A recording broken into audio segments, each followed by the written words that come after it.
হানাহানি যদি করেন, আপনারা চান আর আমরা চাই, কেউ এই দেশটাকে ভালো দেশ হিসাবে করতে পারবো না।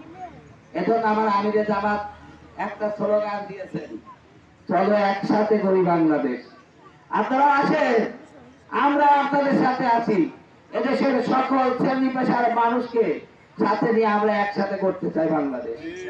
বাংলাদেশটাকে ভালো দেশ বানায়, বাংলাদেশটাকে চোর মুক্ত দেশ বানায়, বাংলাদেশটাকে দুর্নীতি মুক্ত দেশ বানায়, বাংলাদেশটাকে চাঁদাবাজ মুক্ত দেশ বানায়। আপনারা এটা পারবেন না, কারণ আপনাদের চাঁদাবাজি ছাড়া এই দেশ চালাতে পারবেন না।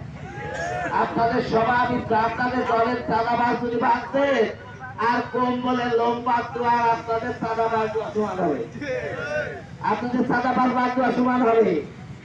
কম্বলের লোম বাদ দিলে যেমন হবে, দুর্নীতিবাদদের যদি বাদ দেন, আপনাদের দলের অবস্থা কম্বলের সমান হবে।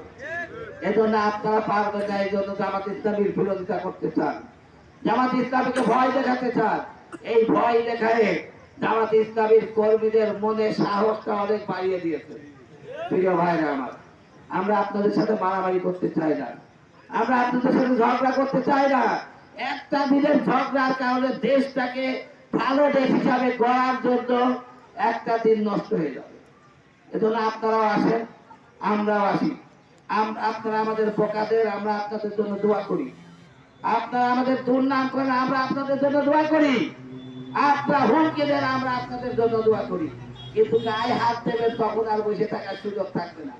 তখন আর আমরা ভদ্র অত থাকবো না, আমরা অত বেশি ভদ্র না, আমরা অত বেশি ভদ্র না। এই জন্য আমরা আপনাদের জন্য দোয়া করি। আল্লাহ আপনাদের শুভ বুদ্ধি দান করুন। প্রিয় দেশবাসী, বাংলাদেশ জামাত ইসলামী এই দেশটাকে একটা কল্যাণকর রাষ্ট্র হিসাবে করতে চাই। এ